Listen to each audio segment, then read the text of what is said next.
দিশেহারা সুখ দিক-বিদিক ভুলে ছুটে গেল মাঝ রাস্তায়। বেখেয়ালে চলার ফাঁকে এলোমেলো মস্তিষ্ক অনুধাবন করতে পারল না। সে ছোটার পাশাপাশি তার দুদিক দিয়ে একই গেটআপধারী ৪ জন লোকও ছিল। তারা যেন সুখের প্রতিরক্ষকের ভূমিকা পালন করেছিল। সাইমাকে ঘিরে রেখেছে মানুষজন। সুখ রাস্তায় বসে গলগলিয়ে রক্তক্ষরণ হওয়া মাথাটা কোলে তুলে নিল। অশ্রুসিক্ত চোখে অস্থির হয়ে ডাকল ডোক গিলে, মা। বাঁ হাতে বৃতৃষ্ণায় কণ্ঠস্বর ডলে সুখ। কেন যে কণ্ঠনালীর অরোধ ভেঙে শব্দ বের হয় না আর। সাইমা নিভু নিভু চোখে ব্যথাতুর হাসে, মা। এর পূর্ণরূপ সাইমা। বাকি শব্দ কণ্ঠে মিলিয়ে গেল মাতেই। আটকে যায় সুখের স্বর। অবশ্য হাতে গোনা কটা শব্দই সে উচ্চারণ করতে পারে। নিবাসে থাকাকালীন রুবাইয়াতের ঈর্ষার মুখোমুখি হওয়ার অন্যতম কারণ ছিল এটাই। এমনিতেও সাইমার মমতা সবার চেয়ে সুখের জন্য আলাদা। উপরন্তু সুখ সাইমা বলতে গিয়ে কেবল মাই উচ্চারণ করতে পারত। স্বেচ্ছায় হোক বা অনিচ্ছায়। স্বয়ং মা মজুদ থাকতে অন্য কাউকে মা সম্বোধন করলে কে না হিংসে করবে। যদিও সুখ আম্মুর ফ্যাকাশে মুখশ্রী দেখে খুব গুরুত্বপূর্ণ না হলে শব্দটা কারো ক্ষেত্রে ব্যবহার করে না। স্বাভাবিক মানুষের জন্য রাতের ঘুম অত্যন্ত গুরুত্বপূর্ণ। সেখানে একজন কোমা পেশেন্টকে ডক্টর ঘুমের ইঞ্জেকশন দেবে না। অনেকের ধারণা ছিল সুখ সেদিন রাতে কিছু শুনে নিয়েছে, কিন্তু সে তো ঘুমেছিল। জাগতিক চিন্তাধারা থেকে মস্তিষ্ক সম্পূর্ণ বিচ্ছিন্ন। ম্যাম, আমরা দেখছি, আপনি সরে আসুন প্লিজ। চোখ তুলল সুখ। ওই যে একটু আগে সুখের পাশাপাশি এলো যারা, তাদের মতোই অনেকে রয়েছে এখানে। তাদের মধ্যেই একজন উৎসুক চেয়ে সুখকে সরে যেতে বলল। সুখ সরল না। শক্ত করে এক হাতে সাইমাকে আগলে রাখার বৃথা চেষ্টা করে। অপর হাতে সাইমার একটা হাত ধরল, ইঙ্গিতে অনুনয় করতে, যাতে চোখ না বুজে ঝাপসা হয়ে আসছে পৃথিবী। সাইমা কান সজাগ রেখে একবার চোখ তুলে সুখকে দেখে পুনরায় বুঝে নিল। এখান থেকে বেঁচে উঠতে পারবে কি না সৃষ্টিকর্তা জানেন। তবে আফসোস নেই আর।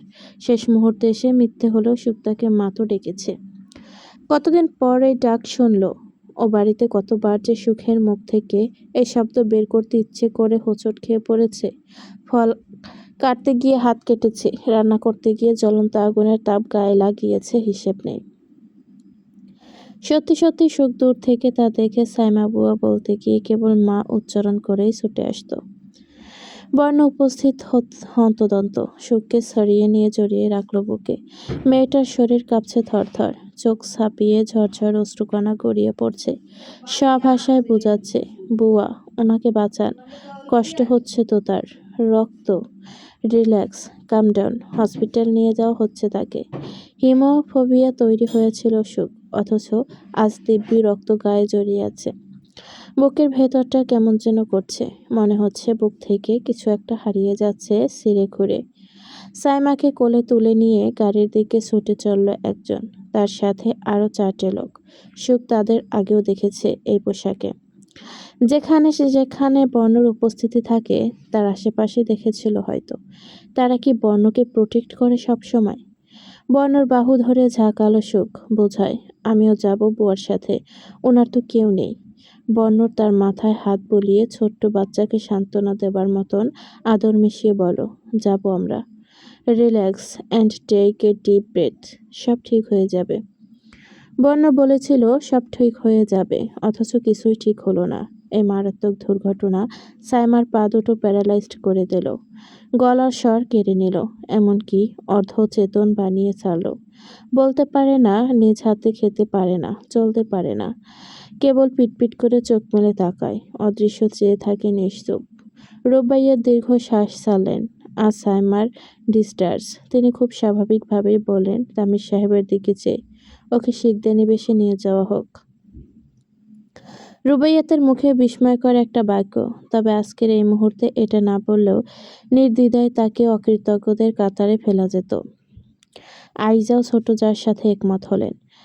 সাইমা দীর্ঘ বছর ধরে ও বাড়িতে একসাথে ছিল। নিঃস্বার্থভাবে সেখানে কাজ করে জীবনের অর্ধেক কাটিয়ে দিয়েছে। বিনিময়ে অর্থ দাবি রাখেনি, শুধু মাথা গোঁজার ঠাঁই আর ভাত কাপড়ই চেয়েছে নিজের জন্য। সাইমাকে নিবাসে আনতে কারো আপত্তি ছিল না। হোম নার্সিংয়ের জন্য একজন নার্সও রাখা হলো। রোগীর মন ফ্রেশ রাখতে ছোট বড় সবাই সহযোগিতা করছে বাড়ির। তাকে শুনিয়ে শুনিয়ে এটা ওটা বলে গল্প করে। আশ্বাস দেয় ঠিক একদিন সে আগের মতোই সেরে উঠবে। আজও হুইল চেয়ারে নার্স আলিয়া তাকে ড্রয়িং স্পেসে নিয়ে এলো। সেখানে আগে থেকে হানিফা বেগম, আইজা, নূরা বসা ছিল। শ্যামু, কেমন লাগে রে তোর এখন? কথা কবি না আর আমাদের সাথে? হানিফা বেগম বললেন শুধু। প্রত্যুত্তর আশা করা বোকামি হবে। সায়মা এক দৃষ্টিতে চেয়ে রয় ফ্যাকাশে মুখে। এক দুবার পলকে ফেলে ক্ষণে ক্ষণে। নূরা বলল, টিভির দিকে চেয়ে। নানি, দেখো, টিভিতে আমাদের রকস্টারকে দেখাচ্ছে। কি সুন্দর লাগছে, তুমি দেখবে না? অনেক আগেই বুয়া ডাকতে নিষেধ করা হয়েছিল তাকে, তবে কি ডাকবে এর পরিবর্তে দুদিন খুঁজে খুঁজে তখন নানি নামটা রেখেছিল নূরা। যেহেতু সে ছোট থাকতে কোলে টেলে নিয়ে বড় করেছিল। রুবাইয়া এলেন সেখানে। শাশুড়ির ওপাশে সোফায় আসন নিলেন। তার নিকটে সায়মা হুইল চেয়ারে। ও কাম্মা, সুখ এলো?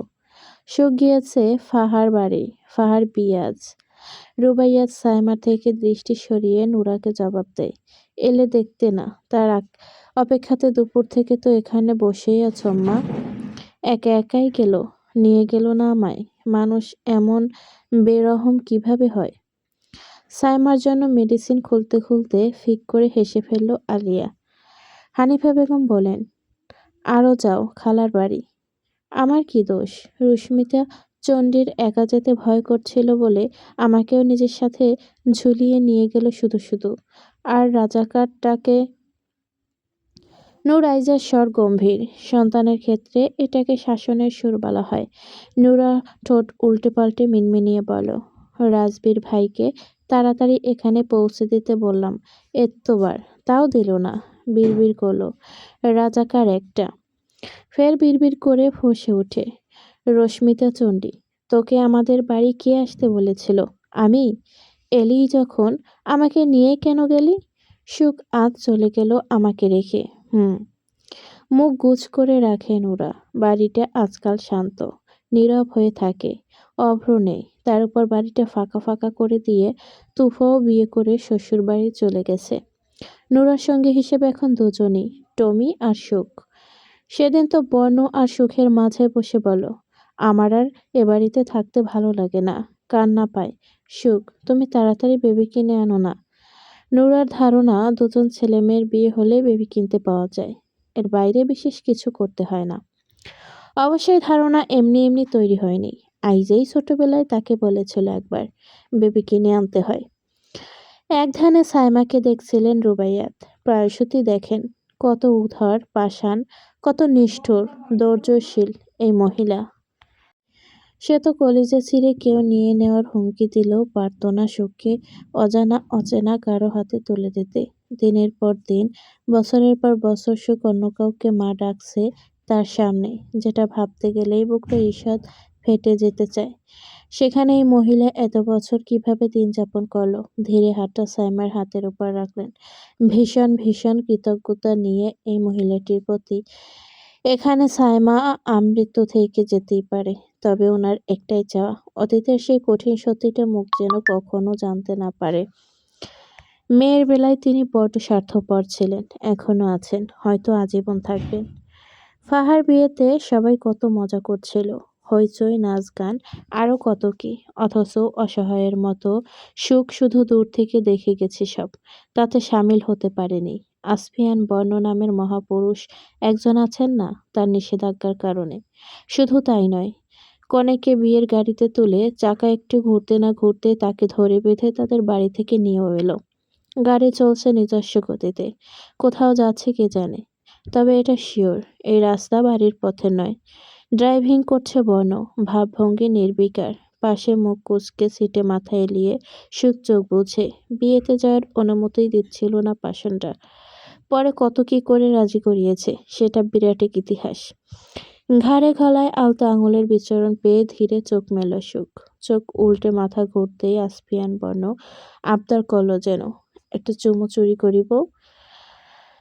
আলট্রা লেভেলের কোনো চোর ডাকাতের সাথে সুখের সম্পর্ক নেই বলে আঁচল তুলে দিয়েছিল মুখের উপর। অথচ বর্ণ হার মেনে নিল না। একটানে তাকে কোলের উপর আছড়ে ফেলল। এরপর গাড়ির ব্রেক কষে পড়ল। পারমিশন নয়, that was just a formality. ইয়ার অতঃপর অধৈর্যরা পুরুষালী অধরের দখলদারিত্বে চলে গেল। সুখ আবেশে ছটফটিয়ে ওঠে। পুরুষটার ছোঁয়া খুব একটা খারাপ লাগে না যদিও, তবে দমবন্ধ করে অনুভূতির সাথে পরিচয় ঘটে। দীর্ঘ এক চুম্বন শেষে ছাড়া পায় সুখ। নিঃশ্বাসের উপর নিঃশ্বাস উঠে গেছে। ধীরে মাথাটা বন্যের বুকে এলিয়ে দিল। চুপটি করে থাকলো, মুখ ফ্যাংছুটে করে। তা দেখে বন্য ঠোঁট বাঁকিয়ে হাসল নিঃশব্দে। বলল অবুঝ গলায়, সেদিন আমার রুমে বেডের মাঝে একটা বোবা ফুল কেঁদে কেটে বুক ভাসিয়েছিল। মনে পড়ে তার কথা? মুখটা আরো ফ্যাঙ্গুটে হয়ে এলো সুখের। ঘন ঘন দুদিক মাথা ঝাঁকিয়ে বুঝিয়ে দাঁত বসিয়ে দিল বর্ণর বুকে। মিসে আর্তনাতে বর্ণ চেঁচিয়ে ওঠে, আউস! জানবো, হৃদয় চিনচিন করছে তো ব্যথায়। পাষাণীর মতো এভাবে যখন তখন কামড়াকামড়ি করতে আসে। কিছু মিসুর ক্রেভিংস উঠে যে। রাত নামক, বাড়ি পৌঁছায় আগে। চোখ খিসে বুকে মুখ লুকায় সুখ। এই পুরুষ জঘন্য রকমের অসভ্য। আগে জানলে ভালোই বাসতো না। গাড়ি পুনরায় স্টার্ট দিতে দিতে শব্দ করে হেসে ফেলল বর্ণ। মুখ নামিয়ে কপালে চুমু এঁকে দেয় বউয়ের। সেদিনও বর্ণ কাছে আসতে চাইলে সুখ নাকচ করে দিয়েছিল। কি ভেবে বর্ণ এক ইশারায় মেনে নিল তার চাওয়া। নিজেকে দমিয়ে বেরিয়ে গেল রুম থেকে। ফিরে এসে দেখতে পেল বেডের মাঝে ক্রন্দনরত সুখকে। সে কি কান্না! চোখের পানি নাকের পানি এক করে ফেলেছে। অশ্রু মুছতে মুছতে গাল প্রায় রক্তিম। এর কারণ ছিল এটাই, সে না হয় নিষেধ করেছে। বর্ণ কেন বরাবরের মতো জোরপূর্বক কাছে এলো না, আদর দিল না কেন? নিশিরাত, ঘড়ির কাঁটা তখন রাত ১টার ঘরে। ছোট বড় একাধিক ভবনের মাঝে রাস্তায় প্রান্তরে ৭ তলা একটি ভবন দাঁড়িয়ে আছে প্রকাণ্ড। ভবনের ৩য় তলার রুম নাম্বার ৫০৩। ভেতর থেকে ভাঙচুরের শব্দ ভেসে আসছে। সেই সাথে মেয়েলি একটা ভয়ার্ত স্বর, আগুন আগুন, ছেড়ে দাও ওকে। আগুন, কেউ আছে, পুড়ে যাচ্ছে ও, প্লিজ ওকে বাঁচাও, আমায় মুক্তি দাও, আই এম সরি। আগুন। এলোমেলো চুলের মলিন বরণের মেয়েটা দু হাতে বালিশ চেপে যথাসাধ্য সেটে গেল খাটের সাথে। পারলে হেডবোর্ডে ঢুকে যায়। একসাথে মাথা চুলকাতে চুলকাতে হু হু কেঁদে উঠল। ফের বলল নিভু নিভু গলায়, আগুন, ওখানে আগুন। অদূরে মধ্যবয়সী এক ভদ্র মহিলা আঁচলে মুখ চেপে কাঁদছে। চোখের সামনে মেয়ের এই অবনতি প্রত্যক্ষ করা কোনো মায়ের পক্ষেই সম্ভব নয়। তবে সম্ভব অসম্ভব, চেষ্টা অপচেষ্টার ঊর্ধ্বে নিয়তি বলেও কিছু একটা আছে। তার জোরেই সামিয়া আজ মানসিক হাসপাতালে দাঁড়িয়ে। মেয়ে কিছুটা শান্ত হয়ে আসতেই ধীরে এগিয়ে গেলেন তিনি। অতি সাবধানে কদম বাড়াতে বাড়াতে বলেন, মিশমি, বাচ্চা আমার, কাম ডাউন। চারপাশে তাকিয়ে দেখো, আগুন নেই কোথাও। বড্ড ক্লান্ত হয়ে আছে মেয়েটির দেহ। ডুলু ডুলু চোখ তুলে তাকায়। হ্যাঁ, এই মেয়েটাই মিশমি। পুরো দুনিয়ার কাছে সে এখন মানসিক রোগী। ঝলসে যাওয়া শরীর সার্জারি করে উন্নত চিকিৎসার জন্য দেশে বিদেশে কারি কারি টাকা ঢেলে বাবা মা তাকে মৃত্যুর মুখ থেকে ফিরিয়ে তো এনেছে, তবে সে হারিয়েছে মানসিক ভারসাম্য, নিজের অস্তিত্ব। এই মিশমির চেহারার সাথে আগের চেহারার আকাশ পাতাল তফাৎ। হতে পারে সার্জারিতে গোলমাল। যেদিন থেকে জ্ঞান ফিরেছে সেদিন থেকেই আগুন। কেউ আছে আগুনের ভেতর, পুড়ে যাচ্ছে সে, ওকে বাঁচাও। এমনই চিৎকার চেঁচামেচি করে ভাঙচুর শুরু করে। নিজের অস্তিত্ব লুকিয়ে ফেলতে ভীষণ তাড়া থাকে তখন। স্বজনদের কাউকে চিনি না। রাতের মিশমির চাপা কথাগুলোর সত্যতা যাচাই করতে পুলিশ আপ্যায়ন চেষ্টা করেও ব্যর্থ। শক্তপোক্ত কোনো ক্লু নেই হাতে। সন্দেহভাজন কাউকে চোখেও পড়ছে না। সন্দেহের তীর আসফিয়ান বর্ণর দিকে যাওয়ার প্রশ্নই ওঠে না, কারণ মিশমিকে খুঁজে পেতে আর তার চিকিৎসা সেবায় তেতে বর্ণর অবদান রয়েছে প্রচুর। শাড়ির আঁচলে মিশমিকে লুকিয়ে ঠোঁট কামড়ে কান্না আটকানোর বৃথা চেষ্টা চালিয়ে গেলেন সামিয়া। বিদেশ থেকে অপুষ্টিকর শুকিয়ে কাঠ অনুরূপ শরীরে মিশমিকে নিয়ে নিজেদের বাড়িতে নিজেদের সাথে রাখার সিদ্ধান্ত নিয়েছিলেন তারা। কিন্তু দিনকে দিন মানসিক অবস্থা অবনতি হচ্ছিল মিশমির। ভাঙচুর নিজেকে শেষ করে দেওয়ার খুব তাড়া যেন তার। উপায়ন্তর না পেয়ে ৬-৭ মাস আগে এখানে রেখে গেছে তাকে। মার আঁচল থেকে ধীরে মাথা তুলে নির্বোধ শিশুর মতো মিশমি প্রশ্ন করে, কে তুমি? রোজ এই প্রশ্নের সম্মুখীন হতে হয় সামিয়াকে। আজ উত্তর পেলে কান পুনরায় ভুলে যায় মিশমির। ধরে আসা গলায় সামিয়া বলে, মমকে চেনো না? মম? এটা কি? মা? ওহ, তুমি আমার মা হও? হুম। মা তোমাকে খুব ভালোবাসে। ভালোবাসে? ফ্যাল চেয়ে রয় সে। ভালোবাসা কাকে বলে বুঝতে পারে না। একটু পর বলতে চাইল ক্ষীণ স্বরে, আগুনে কেউ আছে, তাকে। কথা সমাপ্তির আগে ঘুমের কোলে ঢলে পড়ে মিশমি। ইঞ্জেকশনের প্রভাব। মেয়েকে শুইয়ে দিয়ে তাকে বুকে জড়িয়ে নিজেও শুলেন সামিয়া। ডক্টরের অনুমতিতে প্রায়শই মেয়ের পাশে এসে রাত কাটান তিনি। সময় চলে সময়ের নিয়মে, তার কোনো পিছুটান নেই। কি অদ্ভুত! এরপর এরপর বৈচিত্র্যময় এই জীবন থেকে হারিয়ে গেল কত শতক্ষণ, কত সময়, ১ মাস, ৯ মাস, ৫ নয়, বহু মাস। সামান্য ভুলের কারণে জীবন বরবাদ। কেউ বা খুঁজে পেল বাঁচার নতুন আশা, কেউ বা ত্যাগ করল পৃথিবীর মায়া, কেউ বা পাল্টে নিল জীবনের গতিপথ। অবশেষে এটাই প্রমাণিত হয়, কারো জীবন চিরদিন এক জায়গায় থমকে থাকে না। দিনের পর রাত নামে, রাতের পর দিন।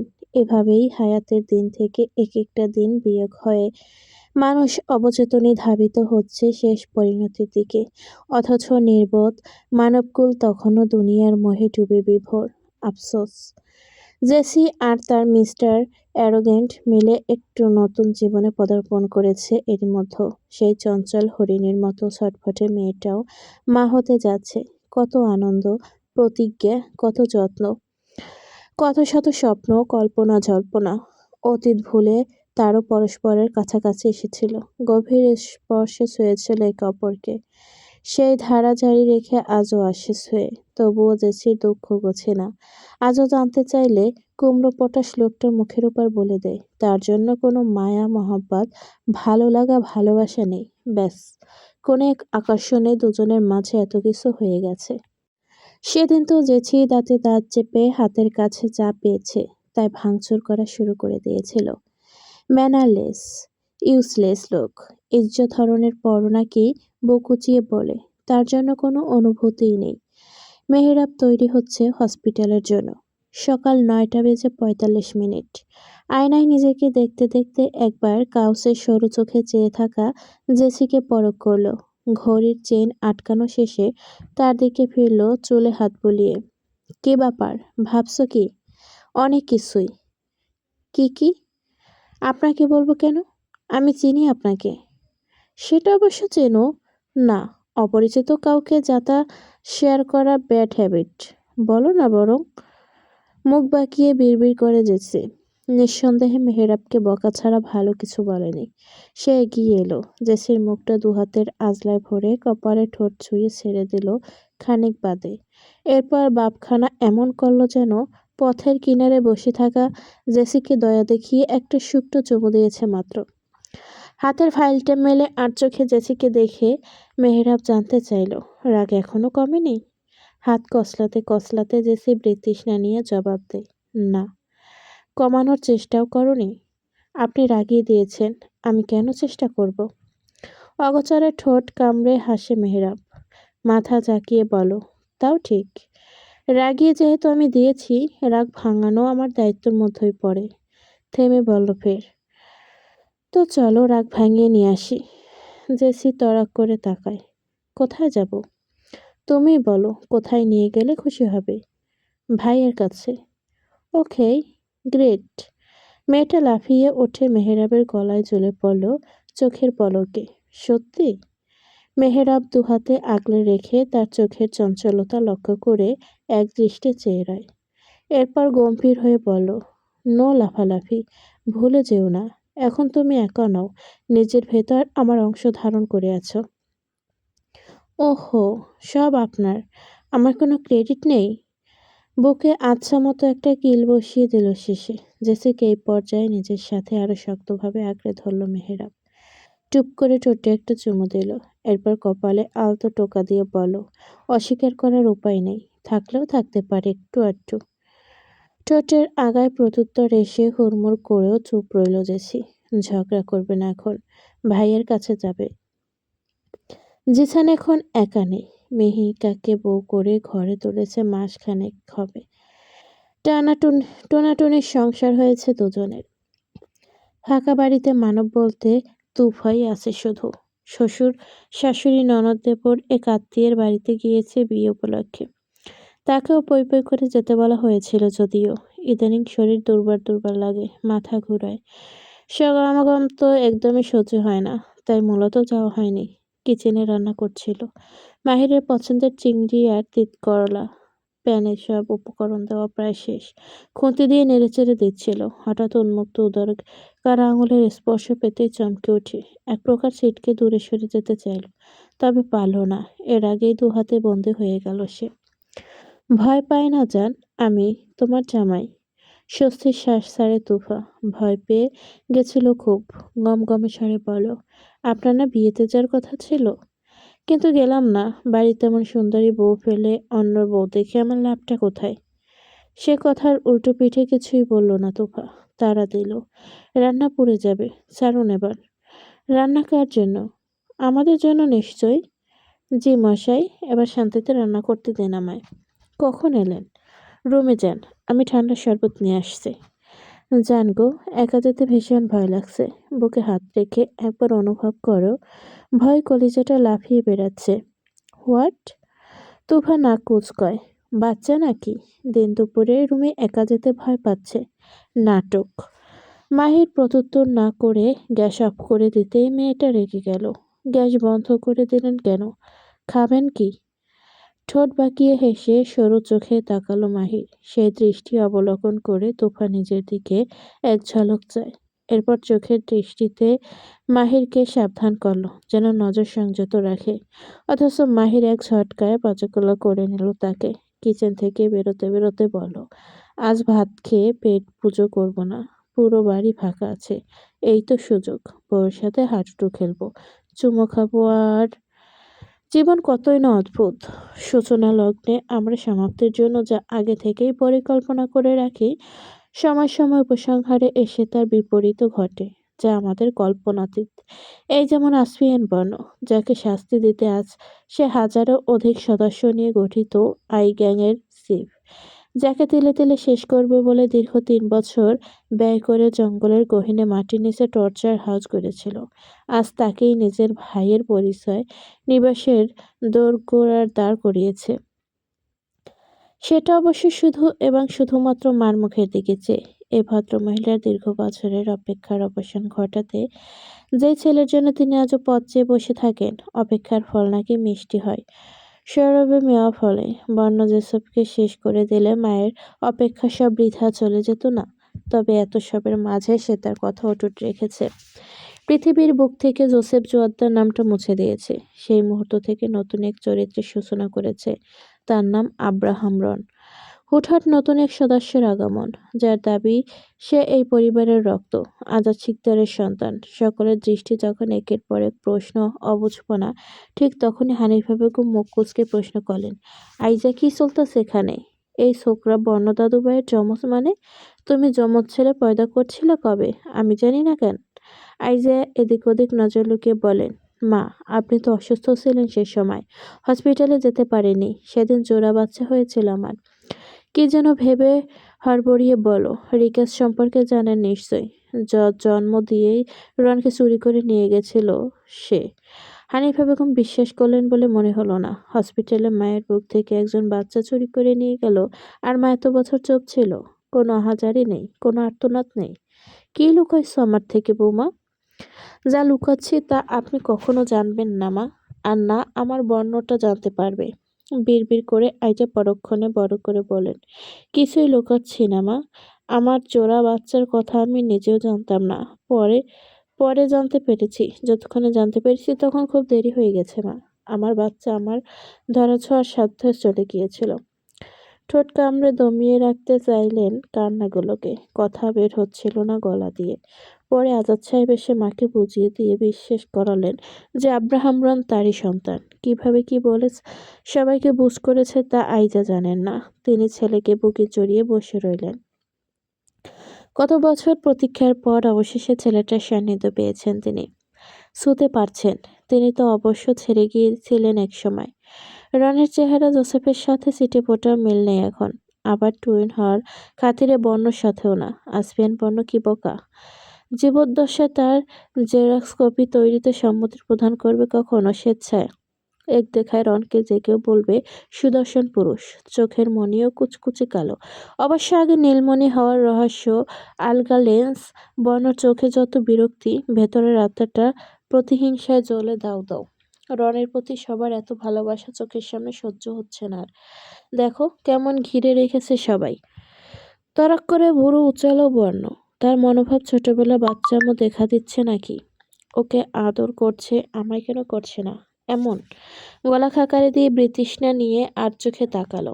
সুখে পাশে দাঁড়িয়ে থাকতে দেখে গেল মেজাজটা বিগড়ে। এদিকে তার হাতটা টেনে ধরে সোজা বাড়ির বাহিরের দরজার দিকে হাঁটা ধরল।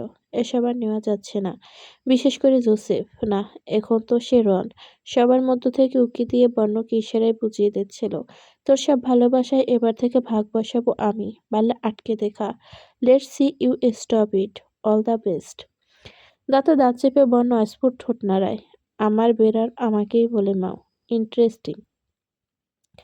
ভাই আর ভাবির মাঝে জেসির ভালোই কেটেছে এই কদিন। আজ মেহেরাব আসবে, তবে চলে যাবে না। সেও দুদিন থাকবে এখানে। জেসি দুহাতে হাঁটু জড়িয়ে কি ভেবে পেটে হাত রাখে, মুহূর্তেই ঠোঁটে হাসির রেখা ফোটে। একটা সুখানুভূতি ঘিরে ধরে আষ্টেপৃষ্টে। ভাবতেই অবাক লাগে, সেও আর 5টা নারীর মতোই মা হওয়ার স্বাদ গ্রহণ করবে। জেসির কল্পনা বুনতে ইচ্ছে হলো হুটহাট, কিন্তু কি নিয়ে বুনবে? বালিশটা বুকে চেপে সেদিনের ভাবনায় ডুব দেয় সে। এক রাতে গা কাঁপিয়ে খুব জ্বর এসেছিল তার। জ্বরের তোড়ে চোখ মেলতেও কষ্টসাধ্য হচ্ছিল। মেহেরাব এক হাতে জড়িয়ে রেখে তাকে খাইয়ে দিচ্ছিল, কিন্তু সে ওসব খাবে না। চুমু আর আদর খাবে। জ্বরের ঘরে অবচেতন মনে আদর নেওয়ার জন্য মেহেরাবকে অস্থির করে তুলছিল। অথচ মেহেরাব নিজের সাথে যুদ্ধ করে বহু কষ্টে নিজেকে দমিয়ে রাখার চেষ্টায় নিমগ্ন। জেসি তখন নাছোড়বান্দা, তার আদর লাগবেই। সেই রাতের মধ্যপ্রহরে মানুষটা হার মেনে নিল। জেসিকে অনেক অনেক আদরে ভরিয়ে দিল। গভীর স্পর্শে কুপোকাত করে দিল তার ছোট্ট তনু।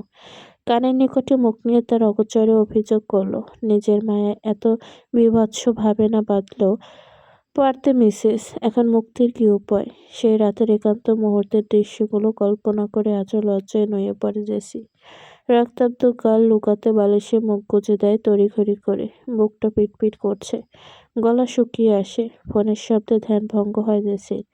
স্ক্রিনে মিস্টার অ্যারোগেন্ট নামটা দেখে দ্বিগুণ লজ্জা ঘিরে ধরে। রিসিভার তুলে ধীরে স্থির কানে চাপতে উপাস থেকে মেহেরাব বলল, কি ম্যাডাম, ভাইয়ের কাছে গিয়ে বরের কথা ভুলে গেলে?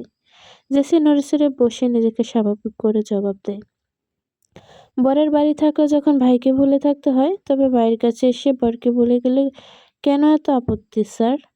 অভিযোগ দেখিয়ে ভুল করলাম বলছো? অফকোর্স। বিনিময়ে মেহেরাব হাসল। গাড়ির সিটে হেলান দিয়ে চোখ বুজে বলল, কি খাবে? তেঁতুল, আচার, বার্গার, পিৎজা, আইসক্রিম, ফুচকা। তারপর এক নিঃশ্বাসে সব বলে সে ভাবুক হলো অল্প। এরই মাঝে মেহেরাব গম্ভীর গলায় দমন করে দিয়ে বলল, নো, এই অবস্থায় সব খাওয়া ভালো হবে না। অবিলম্বে মুখ কুঁচকে গেল জেসির। জিজ্ঞাসাও করবেন, আবার যা বলবো তা খেতে নিষেধও দিবেন। অসহ্য।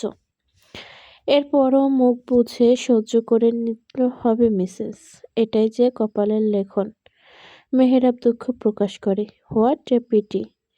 তুফা বই পড়ছিল বিছানায় কাত হয়ে শুয়ে। অবসরে উপন্যাস পড়ার বদভ্যাস শুরু থেকেই ছিল তার। খানিক আগেও পাশে তার ননদ ছিল, এখন ঘুমাতে চলে গেছে। মাসখানেক পর ননদের বিয়ে, তাই যথাসম্ভব ভাবির সাথে সময় কাটিয়ে নিচ্ছিল। পরবর্তীতে এমন সুযোগ নাও আসতে পারে। মাহিন নেই বাড়িতে। তুফা এক মনে পড়ছে টান টান উত্তেজনা নিয়ে। শোয়া থেকে উঠে বসে গেল প্রায়। বইয়ের ভেতর নজর এতটা ডুবে, পারলে ওখানে স্বয়ং ঢুকে পড়ে।